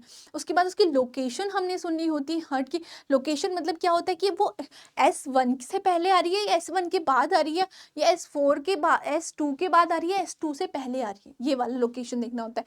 उसके बाद उसकी इंटेंसिटी कितनी है, कितनी गहरी है। प्रोवाइड डायग्नोस्टिक क्लूज, ये क्या करती है, डायग्नोस्टिक क्लूज हमें दे देती है कि उससे हमारा डायग्नोस हो जाता है कि हाँ शायद एट्रियम में है। उसके बाद कंफर्मेशन के लिए तो हम आगे भेजते हैं पेशेंट को, यहाँ पे हमें थोड़ा क्लू मिल जाता है। उसके बाद हमने देखा पेरिफेरल साइन में, जैसे मैंने अभी बताया था, साइनोसिस अगर पेशेंट को है, जिसमें हमने बोला था ना, मैंने बोला था कि हम कुछ साइन स्किन पे देखते हैं, तो स्किन पे हम क्या देखते हैं, साइनोसिस। अगर ब्लू डिस्कलरेशन है तो पुअर ऑक्सीजनेशन है। वो ऑक्सीजन पुअर क्यों होगी, क्योंकि बॉडी में ब्लड ही नहीं जा रहा है। बॉडी में ब्लड कौन लेके जाती है, हमारी ब्लड बॉडी में वेसल्स लेके जा रही है, तो बॉडी तक ब्लड नहीं जा रहे, मतलब एटीएम में कुछ ना कुछ प्रॉब्लम हो गई है, बॉडी में ब्लड नहीं जा रहे, जिससे ऑक्सीजन की कमी हो गई है, ठीक है। फिर हमने देखा क्लबिंग। क्लबिंग क्या होती है, जैसे हमने देखा ना कंजनाइटल कुछ प्रॉब्लम होती है जहाँ पे क्लबिंग ऑफ नेल्स हो जाते हैं हमारे, ठीक। कंजनाइटल प्रॉब्लम से हमें पता चल जाएगा क्लबिंग हो रही है।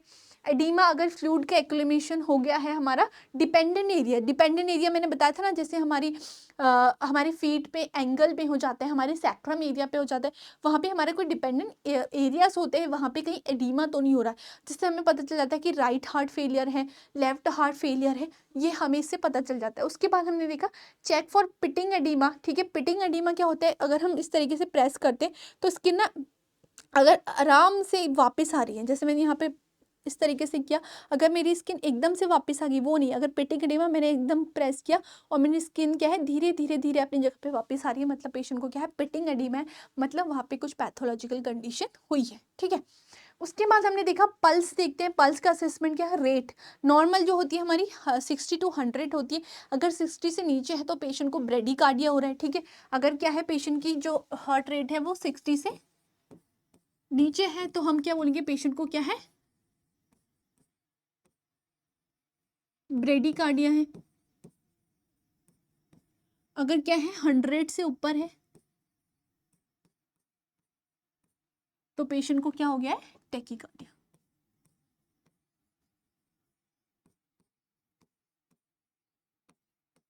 ठीक है, तो टैकीकार्डिया एंड ब्रेडिकार्डिया हमें देखना हो, क्योंकि टैकीकार्डिया अगर है तो कुछ ना कुछ वेंट्रिकल प्रॉब्लम पेशेंट को जरूर होगी। ठीक है, तो हमने रिदम देखनी है, इरेगुलर है या रेगुलर है। मैंने अभी बताया था ना कि इरेगुलर है, रुक रुक के आ रही है, एकदम रेगुलर पैटर्न में आ रही है, ये भी हमने देखना है। उसके बाद हम क्वालिटी चेक करेंगे कि बाउंडिंग है। ठीक है, बाउंडिंग है मतलब ब्लड का फ्लो ज़्यादा है, ब्लड क्या है इस तरीके से बाउंड हो रही है, थ्रेडी मतलब पेशेंट के ब्लड में बॉडी जो ब्लड है वो कम है, क्योंकि इसलिए तो थ्रेडी पल्स हो रही है ना, अगर उसमें ब्लड ज़्यादा होगा तो वो बाउंड करेगी। तो ये हमने देखना है, वीक तो नहीं है कहीं, वीक तो नहीं है, एक तो थ्रेडी मतलब बहुत थ्रेड लाइक है, वीक मतलब थोड़ा सा उससे ठीक है, बाउंडिंग मतलब ज़्यादा ब्लड का फ्लो तो नहीं है, ज़्यादा तो नहीं कहीं ब्लड है। तो डेफिशिएट मतलब होता है difference between apical pulse and radial pulse. Radial pulse और एपिकल पल्स के बीच में डिफरेंस तो नहीं आ रहा है, कोई डिफरेंस तो नहीं है। जैसे हमने क्या बोला कि हमारी जो रेडियल पल्स है वो 70, एपिकल पल्स 70 आ रही है, बट जो हमारी रेडियल पल्स है वो 60 आ रही है, तो इन दोनों के बीच में डिफरेंस है ना, डिफरेंस आ रहा है। तो इन दोनों के बीच में जो डिफरेंस आता है उसको हम क्या बोलते हैं, जो उसकी पल्स है यहाँ पे तो बिल्कुल ठीक चल रही है, अब यहाँ पे 60 ना मोल के मैंने बोल दिया कि यहाँ पे पेशेंट को टैकीकार्डिया हो रहा है, यहाँ पे पेशेंट की क्या आ रही है 50 आ रही है, यहाँ पे तो नॉर्मल है, एपिकल तो नॉर्मल है, बट हमने क्या बोला जो हमारी रेडियल पल्स है वो क्या हो रही है 50, मतलब वहाँ पे ब्रेडिकार्डिया हो रहा है, वहाँ तक ब्लड नहीं पहुँच रहा है। ठीक है, ये क्लियर हो गया। उसके बाद हम देखते हैं हमारे कुछ नॉन इन्वेजिव टेस्ट होते हैं। अब हम डायग्नोस्टिक करेंगे, अब हमने पेशेंट को ये सब देख लिया, हमने पेशेंट को कुछ हमने डायग्नोस लगा लिया, अब पेशेंट आया हमें उसका डायग्नोस के लिए भेजना पड़ेगा कि हम बोलेंगे कि शायद हमें लग रहा है कुछ हमें कुछ हार्ट की आपको जांचें करानी पड़ेंगी, हार्ट से रिलेटेड हमें लग रहा है कि आपके हार्ट में कुछ प्रॉब्लम है, आपको ये जाँचें करानी है, जिससे हमें कन्फर्म हो जाएगा कि हाँ आपको हार्ट की प्रॉब्लम है, तभी तो हम आगे डिजीज़ को पढ़ पाएंगे ना कि हाँ ये डिजीज़ हुई है।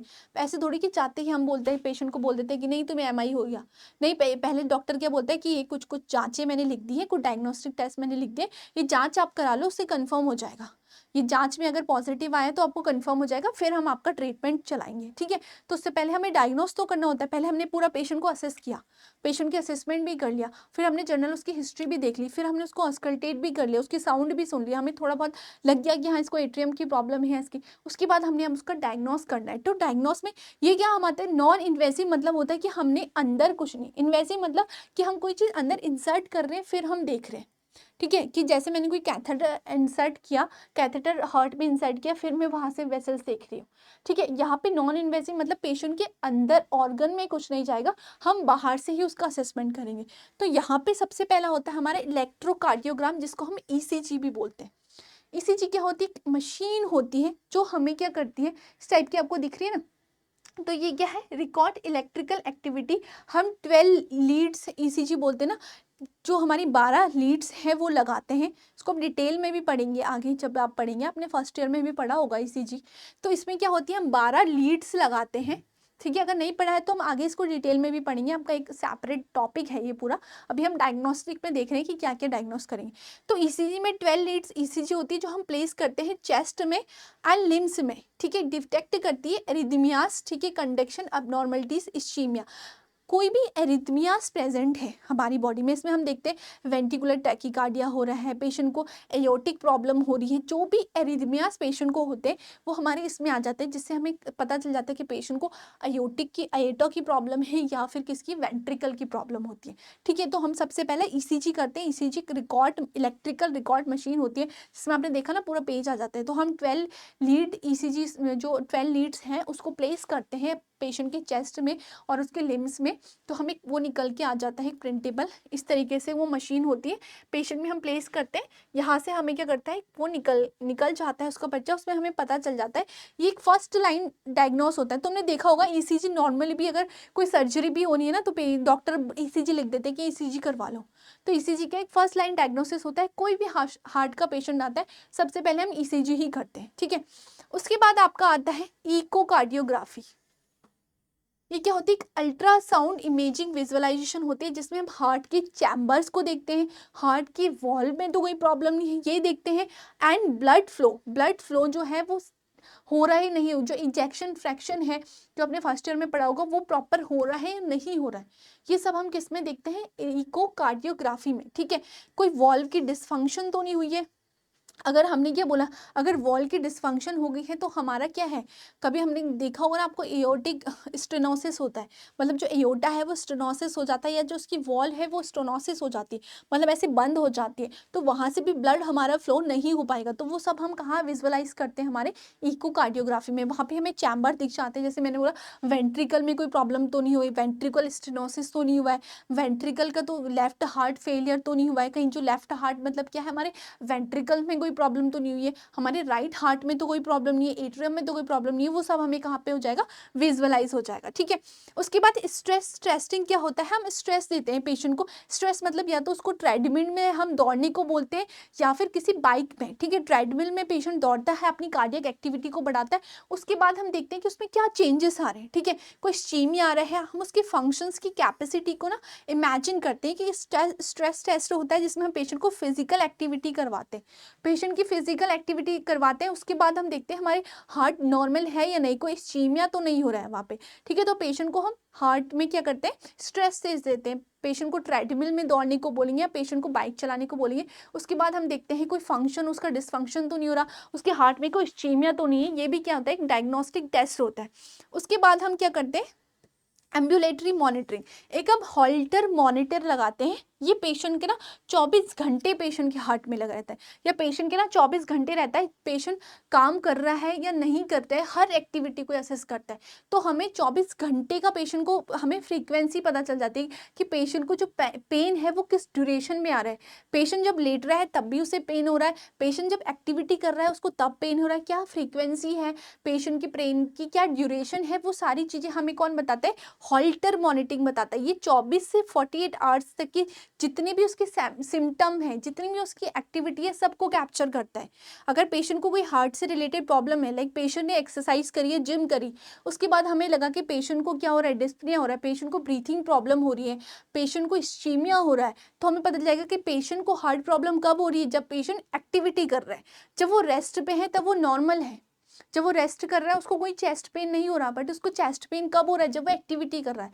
तो ये पूरे 24 घंटे का जितना भी पेशेंट की एक्टिविटी होती है, वेदर पेशेंट काम कर रहा है या नहीं कर रहा है, पेशेंट लेटा है, पेशेंट एक्टिविटी पे जा रहा है, पेशेंट अपनी जॉब कर रहा है, वो 24 घंटे पेशेंट से लगा होगा, तो हमें 24 घंटे से 48 आवर्स तक की पूरी सिम्टम को ये कैप्चर करके देता है। ठीक है, ये सारे क्या थे? पेशेंट के नॉन इन्वेजिव टेस्ट थे, जिनमें हम पेशेंट के अंदर कोई चीज़ इंसर्ट नहीं कर रहे थे। ईसीजी क्या है? पेशेंट के बाहर से हम करें, तो इसमें हमें पेशेंट का कंसर्न लेने की उतनी ज़रूरत नहीं होती, बिकॉज हम पेशेंट के अंदर कोई चीज़ इंसर्ट नहीं करते। तो पहला हमारा ईसीजी था। ईसीजी में हम क्या करते हैं? 12 लीड्स लगाते हैं, जिससे हम पेशेंट की जो भी अरिथमियास पेशेंट में होगी, वेदर इट इज़ एट्रियम की problem, whether it is ventricle की प्रॉब्लम। ठीक है, उसके बाद हम देखेंगे अब कुछ नॉन इन्वेजिव टेस्ट होते हैं पेशेंट के। नॉन इन्वेसिव मतलब क्या? अब हमारे आते हैं इन्वेसिव टेस्ट। इन्वेसिव मतलब जिसके अंदर हम कुछ इंसर्ट कर रहे हैं, पेशेंट के अंदर हम इंसर्ट करके फिर विजुअलाइजेशन कर रहे हैं। ठीक है, तो बेटा इसमें हमेशा याद रखना, जब हम इन्वेसिव प्रोसीजर करते हैं हमेशा हमें पेशेंट का कंसर्न लेना होता है।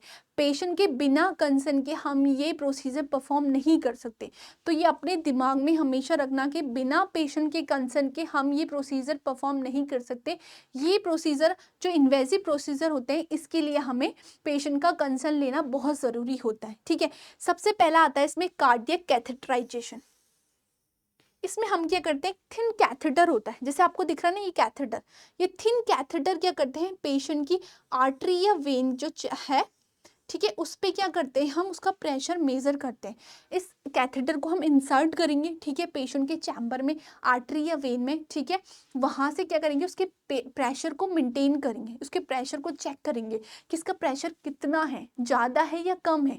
अगर पेशेंट को ब्रेडिकार्डिया हो रहा है मतलब ब्लड कम जा रहा है, अगर पेशेंट को क्या हो रहा है, पेशेंट का हार्ट ज़्यादा कॉन्ट्रैक्ट कर रहे हैं, तो हम वो देखेंगे ना, अगर पेशेंट की जो पल्स है वो इस तरीके से चल रही है तेज तेज, मतलब पेशेंट का हार्ट जो है बहुत तेज़ी से कॉन्ट्रैक्ट कर रहा है, उसे हमें रोकना होगा। तो हम क्या करते हैं, थिन कैथेटर, ये आपको दिख रहा है ना इस तरीके से, एक थिन कैथेटर क्या करते हैं, इंसर्ट करते हैं heart chamber, major pressure, oxygen level देखते हैं और कार्डियक आउटपुट देखते हैं, कॉन्ट्रैक्ट इंजेक्शन, ठीक है, विजुअलाइज करते हैं। इसमें हमने एक डाई इंसर्ट करते हैं, कैथेटर में एक डाई देखते हैं तो हम उस एरिया को विजुअलाइज करते हैं। तो हमें ना प्रोसीजर करने से पहले पेशेंट को ये भी पूछना होता है आपको कहीं किसी डाई से एलर्जी तो नहीं है, बिकॉज इसमें एक डाई जाती है जो विजुअलाइज करवाती है वहाँ पे जाके। तो पेशेंट के जब हम कंसर्न लेंगे तो हमें पेशेंट से पूछना होता है कि आपको किसी डाई से एलर्जी तो नहीं है, ठीक है।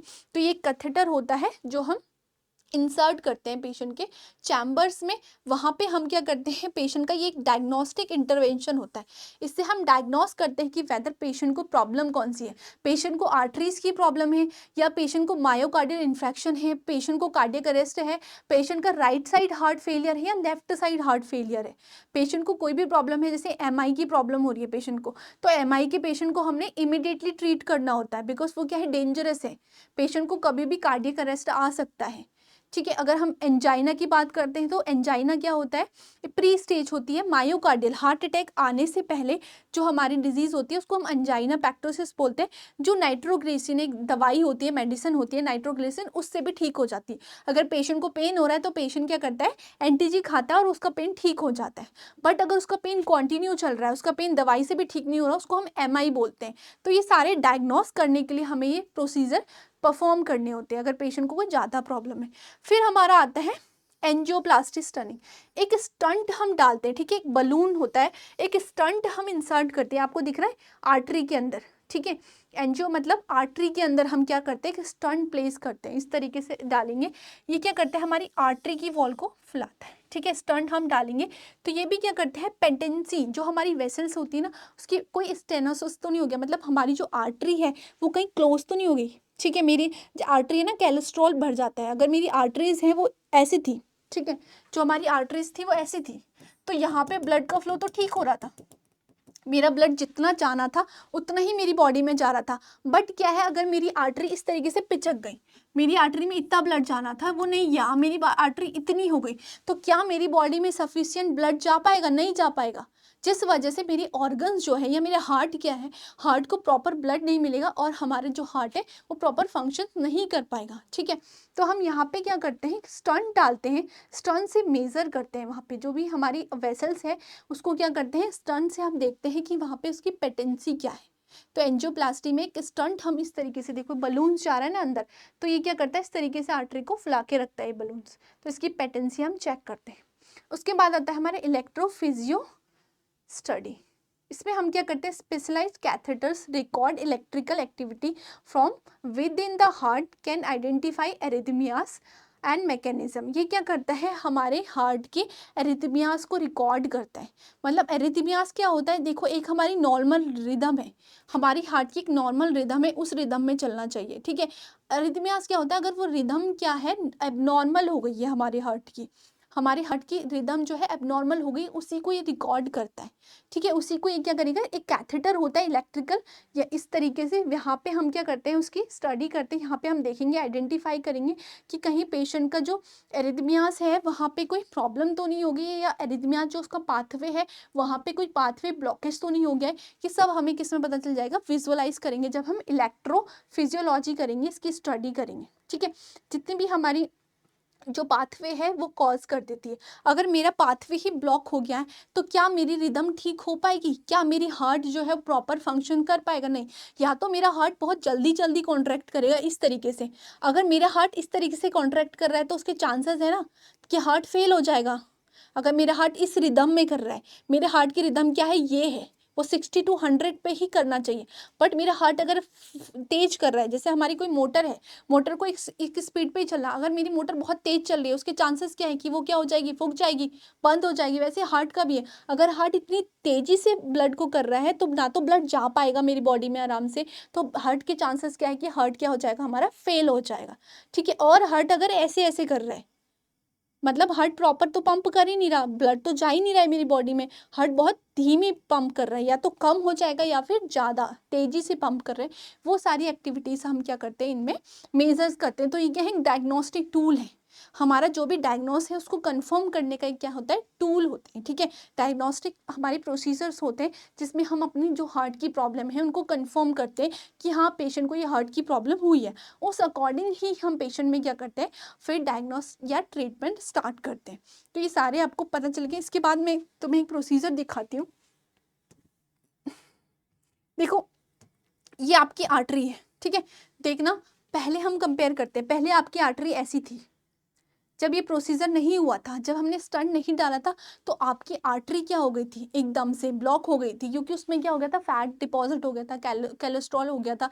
तो हमारी हार्ट जो आर्टरी थी वो इस तरीके से होनी थी प्रॉपर, ये हमारी आर्टरी थी। पर हमारी आर्टरी में क्या हो गया, हमारी आर्टरी बंद हो गई। अब मेरी आर्टरी से देखो इतना ही ब्लड जा रहा है, इधर से भी बंद हो गई, इधर से भी बंद हो गई। तो मेरी बॉडी को प्रॉपर ब्लड तो नहीं सप्लाई हो रहा है, बिकॉज मेरी जो आर्टरी है वो क्या हो गई, ब्लॉक हो गई है। बट हम क्या करते हैं कि स्टंट यहाँ पे डालते हैं कैथेटर के थ्रू। उसमें हम क्या करते हैं, हमारी जो आर्टरी है उसको इस तरीके से फुला देते हैं। ये आपको दिख रहा होगा ना, ये जो है ना, इसको ऐसे फुला देते हैं, यहाँ पे एक स्टंट डालते हैं, इसको ऐसे फुला देंगे तो क्या होगा, उसके सिम्टम्स क्या होंगे, रिलीफ हो जाएंगे। मतलब पहले जितना ब्लड जा रहा था उतना ब्लड जाएगा। तो ये क्या होता है, इमीडिएट, मतलब बहुत जल्दी एक्शन लेता है। ये प्रोसीजर अगर हम करते हैं ना, बहुत जल्दी एक्शन लेता है और पेशेंट के जो सिम्टम्स होते हैं बहुत जल्दी रिलीफ हो जाते हैं। पेशेंट को बिकॉज चेस्ट पेन हो रहा था, बहुत एक्सर्शन हो रहा था, उसका हार्ट काम नहीं कर रहा था। क्यों नहीं कर रहा था, क्योंकि जो उसकी आर्टरीज हैं वो प्रॉपर ब्लड को सप्लाई नहीं कर रही थी, हार्ट पे प्रॉपर ब्लड से नहीं जा रहा था हार्ट से, क्योंकि आर्टरी में क्या हो गया, ब्लॉकेज हो गया। ये जो रास्ता पहले इतना बड़ा था, अब देखो आपकी जाने का रास्ता इतना बड़ा है, अगर मैं रास्ता इतना कर दूं तो आपको मुश्किल होगी ना निकलने में, ऐसे होगा तो आप आराम से निकल पाएंगे। तो हम क्या करते हैं, इस रास्ते में एक स्टंट प्लेस कर देते हैं ताकि हम अपनी आर्टरी को इस तरीके से कर पाए और हमारे जो सिम्टम्स हैं वो रिलीव हो पाए। ठीक है। तो ये हमारे क्या थे, कुछ डायग्नोस्टिक टूल थे जो हमने आज पढ़े, एनाटॉमी एंड फिजियोलॉजी से रिलेटेड, कार्डियम सिस्टम से रिलेटेड। क्योंकि कार्डियोलॉजी जब हम स्टार्ट करेंगे तो हमें ये तो पता होना चाहिए कि क्या क्या प्रोसीजर उसमें होते हैं। अब मैं आपको मायोकार्डियल इन्फेक्शन बता दूँ तो आपको पता तो होना चाहिए। मैं जैसे ही आपको बताऊंगी कि पेशेंट को चेस्ट पेन हो रहा है, ये हो रहा है, वो हो रहा है, तो आप समझ जाएंगे कि हाँ मैम ये हो रहा होगा, हम ये डायग्नोस करेंगे। पहले पेशेंट से हम ये पूछेंगे, पेशेंट आया है तो आपको ये तो पता होना चाहिए ना डिजीज स्टार्ट करने से पहले। ठीक है। तो हम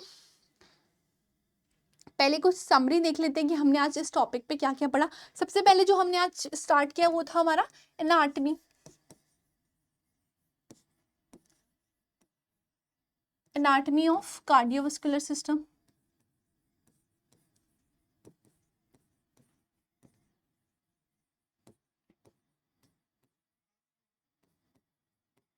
बेटा उसके बाद जो हमने पढ़ा था वो क्या था हमारा, नर्सिंग असेसमेंट।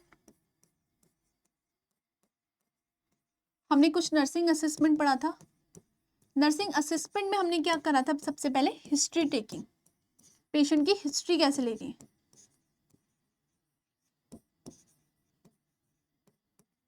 हिस्ट्री टेकिंग के बाद हमने बोला था कि हम क्या करेंगे, उसका फिजिकल असेसमेंट करेंगे।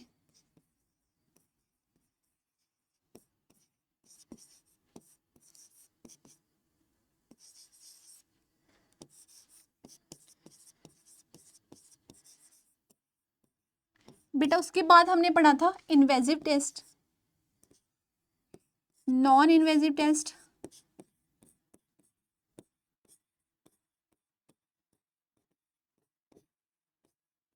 उसके बाद हमने पढ़े थे invasive test,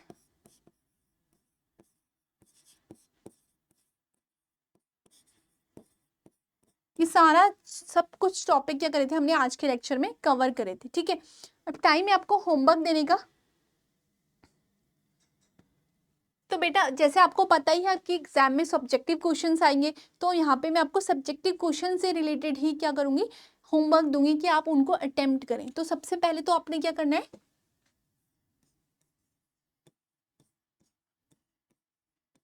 define functions of heart and their chambers. उसके बाद लिखना है आपको write down non invasive test name.